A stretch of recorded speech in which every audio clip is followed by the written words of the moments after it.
ಮುಖಂಡರೇ, ಇವತ್ತಿನ ದಿನ ಹರಿಹರ ನಗರದಲ್ಲಿ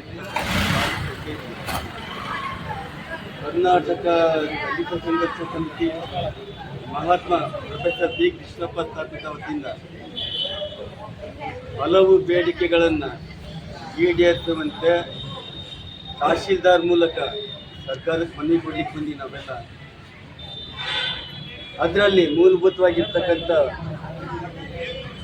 ಬೇಡಿಕೆಗಳು ಮೊದಲನೇದಾಗಿ ಒಳ ಮೀಸಲಾತಿ ಜಾರಿ ಮಾಡುವಂತೆ 27ನೇ ತಾರೀಕಿಗೆ ಸದನ ಇದೆಯಲ್ಲ, ಆ ಸದನದಲ್ಲಿ ನಿರ್ಣಯಗೊಳ್ಬೇಕಂತ.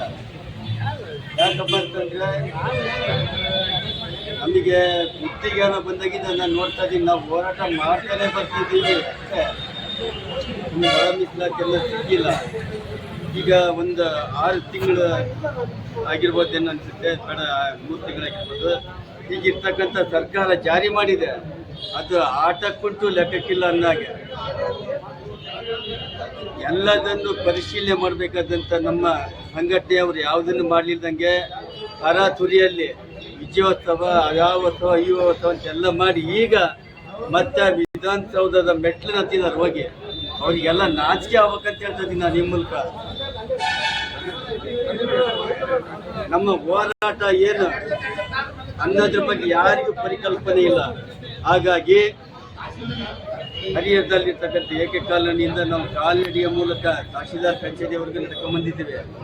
ನಮ್ಮ ಹೋರಾಟನ ಮತ್ತೊಮ್ಮೆ ವಿಧಾನಸೌಧದ ಅಲ್ಲಿ ಏನು ಕುತ್ಕೊಂಡು ನಮ್ಮನ್ನು ಆಳ್ತಾ ಇದಾರಲ್ಲ ಅವ್ರಿಗೆ ಕೇಳ ಹಾಗೆ ನಾವು ಅಲ್ಲಿಂದ ಗರ್ಜನೆ ಮಾಡ್ಕೊಂತ ಬಂದಿದ್ವಿ, ಕೂಗಂತ ಬಂದಿದ್ವಿ. ಅದೇನು ಅವ್ರಿಗೆ ಕೇಳಿತ ಬಿಟ್ಟಿದ ಗೊತ್ತಿಲ್ಲ.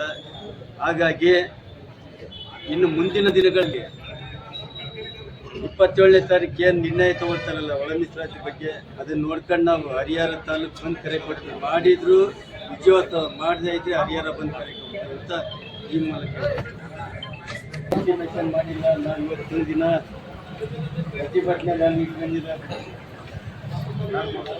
ತಹಶೀಲ್ದಾರ್ ಗಮನಿಸಿ ತಂದಿಲ್ಲ ಅಂತ ನಿನ್ನೆ ನೋಡಿದೆ ಕಾರ್ಯಕರ್ತರಲ್ಲಿ ಸ್ಟೇಷನಲ್ಲಿ ನಿಮ್ಮ ಬೇಡಿಕೆ ಏನಿದೆ ಮತ್ತು ನಮ್ಮ ಹತ್ರ ಯಾಕೆ ಒತ್ತಾಯ ಬಗ್ಗೆ ತಗೊಂಡ್ರೆ ನಾವೆಲ್ಲ ಸರ್ಕಾರಕ್ಕೆ ಕಳಿಸ್ತೀವಿ ಅಂತ. ನಮಗೆ ಆ ತಹಶೀಲ್ದಾರ್ ಬೇಕಿರಲ್ಲ.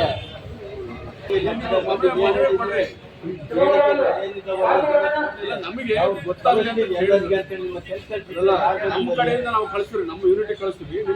ತಹಶೀಲ್ದಾರ್ ಬರೋವರೆಗೂ ನಾವು ಕೊಡೋದಿಲ್ಲ, ತಹಶೀಲ್ದಾರ್ ಬರೋವರೆಗೂ ನಾವು ಕೊಡಂಗಿಲ್ಲಪ್ಪ. ಬೇಕೇ ಬೇಕು, ಬೇಕೇ ಬೇಕು. ಅಯ್ಯಯ್ಯೋ ಅಯ್ಯಯ್ಯೋ ಅಯ್ಯಯ್ಯೋ ಅಯ್ಯಯ್ಯೋ ತಹಶೀಲ್ದಾರ್ಗೆ ಧಿಕ್ಕಾರ ಧಿಕ್ಕಾರ ಧಿಕ್ಕಾರ ಧಿಕ್ಕಾರ.